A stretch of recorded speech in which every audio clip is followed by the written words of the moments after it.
அனைவருக்கும் வணக்கம். சென்ற பதிவில் 3 மதங்களின் தந்தை என்று கருதப்படக்கூடிய ஆபிரகாம் ஓர் ஹிந்துவாக, ஹிந்து யோகியாக, இந்தியராக இருக்கலாம் என்பதை யூதர்களின் புனித நூலான தோராவில் கூறப்பட்டிருக்கும் எல் கடவுளை ஆதாரமாக கொண்டு கூறியிருந்தேன். மேலும் ஆபிரகாமின் உண்மையான பெயர் ஆதிராமாக இருக்கலாம் என்பதையும் கூறியிருந்தேன். இந்த பதிவில் வேறு சில ஆதாரங்களையும் பார்க்கலாம். ஷ்ரவுட் ஆஃப் டியூரிங், அதாவது இயேசு கிறிஸ்து இறந்த பிறகு அவர் உடலை சுற்றி வைத்திருந்த துணி. இதை ஆதாரமாக கொண்டு ஆபிரகாம் ஒரு இந்தியராக இருக்கலாம் என்பதை நிரூபிக்க முடியும் என்று தோன்றுகிறது. இந்த துணியை பற்றி வலைதளங்களில் பல பதிவுகள் வந்துள்ளன. அதை கேட்ட பலருக்கும் ஒரு சந்தேகம் வந்திருக்கும். அது, ஒரு துணி 2000 வருடங்களாக இத்து போகாமல், அதாவது கெடாமல் இருக்க முடியுமா என்ற சந்தேகம் பலருக்கும் வந்திருக்கும். சாத்தியக்கூறுகள் இருப்பதாகவே தோன்றுகிறது.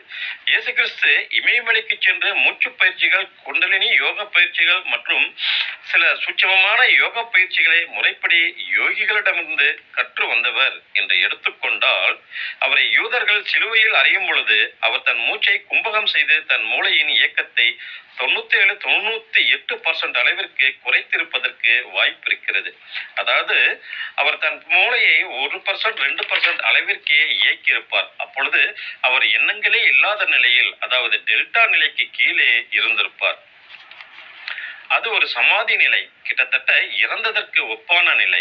அவரை உடல் முழுவதும் துணியால் சுற்றி 3 நாட்கள் குகையில் வைத்திருந்த பொழுது அவர் தன் குண்டலினி ஆற்றலையும் வித்து ஆற்றலையும் பயன்படுத்தி தன் உயிரை தக்க வைத்துக் கொண்டு உடலில் ஏற்பட்ட காயங்களை ஆற்றி தன் உடல் கெடாமல், தேவையான உஷ்ணம் குறையாமல் பார்த்து கொண்டிருப்பார். பிறகு 3ஆம் நாள் கும்பகத்தை தளர்த்தி மூளையை முழுமையாக இயக்கி மெல்ல மெல்ல இயல்பு நிலைக்கு வந்திருப்பார், அதாவது உயிர் தெழுந்திருப்பார். இதையெல்லாம் முறையான மூச்சு பயிற்சியும் குண்டலினி ஆற்றலை சரியாக பயன்படுத்த தெரிந்தவர்களால் மட்டுமே இந்த சாதனையை செய்ய முடியும்.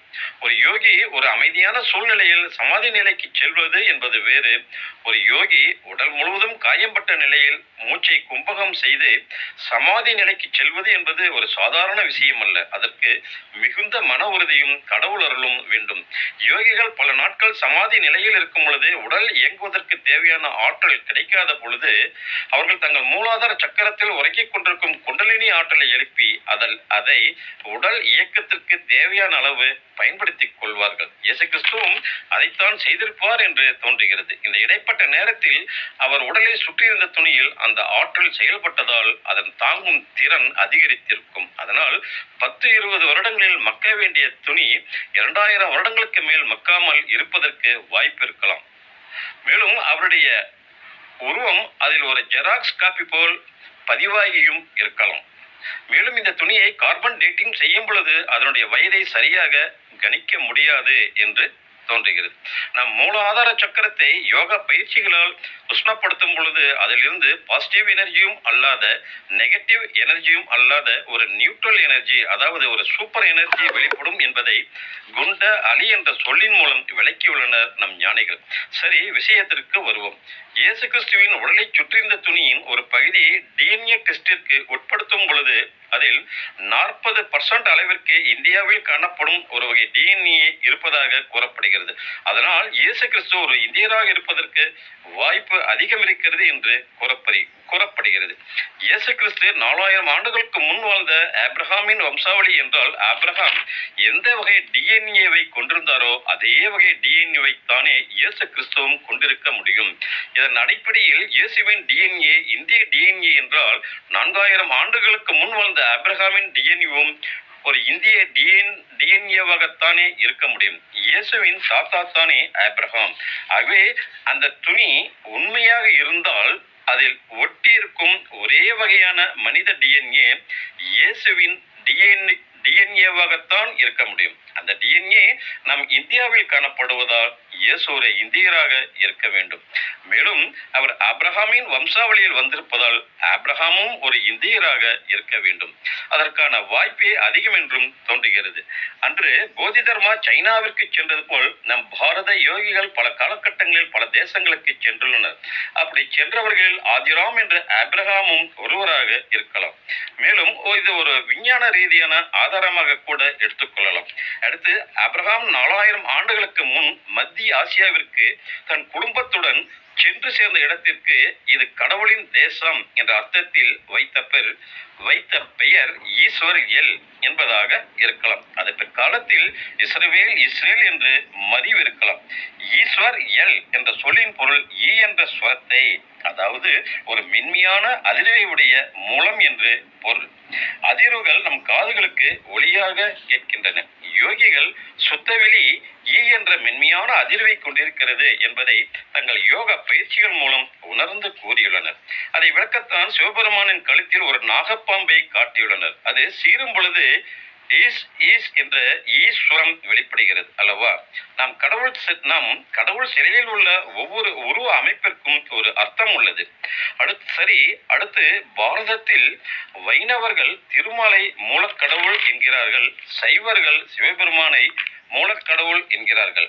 ஆபிரகாம் அன்று இந்த இரண்டு பெயர்களையுமே பயன்படுத்தியுள்ளார். வேதாத்ரி மகரிஷி இந்த அதிர்வை சூழ்ந்தழுத்தம் என்று கூறுகிறார். அடுத்து இந்த பிரச்சனைகளுக்கு காரணமாக இருக்கும் மலைகள் சூழ்ந்திருக்கும் பகுதிக்கு ஆபிரகாம் அன்று வைத்த பெயர் மேரு சைலமாக இருந்திருக்கலாம். அது பிற்காலத்தில் ஜெருசலமாக மறிவு இருக்கலாம். மேரு சைலம் என்ற சொல் இமயமலையை குறிக்கிறது. அடுத்து மோசே என்ற சொல் மா ஈசே என்ற சொல்லிலிருந்து வந்திருக்கலாம். மூலமே அவர்களை காக்கும் தூதராக வருவார் என்ற நம்பிக்கை அவர்களிடையே உள்ளது. எல் ஈசே இரண்டுமே மூலத்தை குறிக்கும் இருவேறு சொற்கள். ஈஸ்வர் மேரு இந்த சொற்கள் நம் பாரத தேசத்தில் இன்று வரை புழக்கத்தில் இருக்கும் சொற்கள் ஆகும். இந்த சொற்கள் பல்லாயிரம் ஆண்டுகளாக பயணித்துக் கொண்டிருக்கின்றன என்பது உண்மையானால் ஒருவரின் தாய்மொழியை கொண்டு அவருடைய பூர்வீகத்தை தெரிந்து கொள்கிறோம் அல்லவா? அதன் அடிப்படையில் ஆபிரகாம் பயன்படுத்தி இருக்கும் இந்த சொற்களை கொண்டு அவர் பாரத தேசத்தவராக இருக்கலாம் என்பதை நாம் ஏன் புரிந்து கொள்ள கூடாது? அடுத்து இயேசு அவர்கள் தன் உள் உணர்வின் தூண்டுதலின் பேரில் யோக பயிற்சிகளையும் ஆன்மீக விஷயங்களையும் கற்றுக்கொள்வதற்காக இமயமலைக்கு வந்த பொழுது அங்கு கிருஷ்ண பரமாத்மாவின் கீதா உபதேசால் ஈர்க்கப்பட்டு அவர் மேல் உள்ள பக்தியால் அவர் தோற்றுவித்த மதத்திற்கு கிருஷ்ணரின் நினைவாக கிறிஸ்து மதம் என்று பெயர் வைத்திருக்கலாம். அவர் பகவான் கிருஷ்ணரை பரமபிதாவாக கொண்டு தன்னை அவரின் தேவனின் தூதனாக மைந்தனாக கொண்டு இயேசு கிறிஸ்து என்று கூறியிருக்கலாம். மேலும் அவருக்கு இமயமலையில் புத்த யோகிகளுடனும் தொடர்பு ஏற்பட்டிருக்கலாம். மேலும் அவர் தான் பெற்ற யோக பயிற்சியினால் பல சித்துக்களையும் அதாவது பல அதிசயங்களையும் நிகழ்த்தி இருக்கலாம். ஆபிரகாம் கடவுள் ஒருவரே, அவருடைய பெயர் எல் என்று கூறியது போல் இயேசு கிறிஸ்து கடவுள் ஒருவரே, அவருடைய பெயர் கிறிஸ் என்று கூறியிருக்கலாம். கிறிஸ் என்ற சொல் அனைத்துமானது என்ற பொருளை தருகிறது. மேலும் ஆதிசேஷ் என்ற சொல் எஞ்சியிருப்பது என்ற பொருளை தருகிறது. அதாவது கல்பத்தின் முடிவில் அனைத்தும் அழிந்து தூசி படலமாகி பின் அவையும் மறைந்து ஒன்றுமில்லாத ஒன்றைத்தான், அதாவது எஞ்சிய ஒன்றைத்தான் ஷேஷ் என்கிறார்கள் நம் ஞானிகள். அனைத்தின் வெளிப்பாட்டை கிறிஸ் என்றும் அனைத்தின் ஒடுக்கத்தை ஷேஷ் என்றும் கூறுகின்றனர் நம் ஞானிகள். சரி, விஷயத்திற்கு வருவோம். சென்ற பதிவில் இன்று மத்திய ஆசியாவில் நடந்து கொண்டிருக்கும் 3 மதங்களுக்கான போரில் அமைதி திரும்ப வேண்டுமானால் ஆபிரகாம் அதாவது ஆதிராம் மீண்டும் கிழக்கிலிருந்து வெளிப்பட வேண்டும் என்று கூறியிருந்தேன்.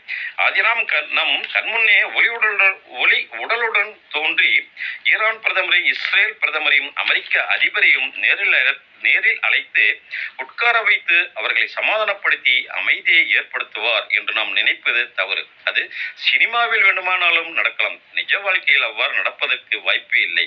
ஆபிரகாம் அவர்களின் ஆன்மா யாரையாவது கருவியாக பயன்படுத்தி 3 மதத்தினரிடையே அமைதி கொண்டு வரலாம். அதுதான் இன்று நடந்துள்ளது. பாகிஸ்தான் பிரதமரும் அந்நாட்டின் படைத்தலைவரும் அமெரிக்காவுக்கும் ஈரானுக்கும் இடையே பேசி அவர்களை சமாதானம் செய்து தற்காலிக போர் நிறுத்தத்தை கொண்டு வந்துள்ளனர். இதில் சில தேசத்தவர்களும் சம்பந்தப்பட்டு இருக்கலாம்.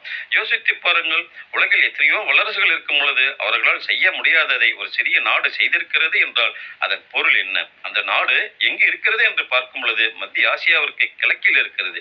மேலும் இன்றைய பாகிஸ்தான் அன்றைய அகண்ட பாரதத்தின் ஒரு பகுதி அல்லவா? என்று ஆபிரகாம் அகண்ட பாரதத்தின் எந்த பகுதியிலிருந்து இஸ்ரேலுக்கு சென்றாரோ அதே பகுதியில் இருப்பவர்களை கொன்று 3 மதங்களுக்கும் இடையே தற்காலிக அமைதியை கொண்டு வந்திருக்கலாம் என்று தோன்றுகிறது. மேலும் தாக்குதல் முழுமையாக நின்று ஓரளவேனும் நிரந்தர அமைதி ஏற்பட வேண்டும் என்றால் அதை இன்றைய பாரதத்தால் மட்டுமே ஏற்படுத்த முடியும். மேலும் ஆபிரகாமின் பெயரால் ஒரு அமைதி ஒப்பந்தத்தை ஆபிரகாம் அமைதி ஒப்பந்தம் என்று கொண்டு வந்தால் மட்டுமே 3 மதத்தவர்களும் கட்டுப்படுவார்கள் என்று கூறி இந்த பதிவை நிறைவு செய்கிறேன். இந்த பதிவை உங்களுக்கு பிடித்திருந்தால் ஒரு லைக் செய்வோம், மற்றவர்களுக்கும் ஷேர் செய்வோம். நன்றி, வணக்கம்.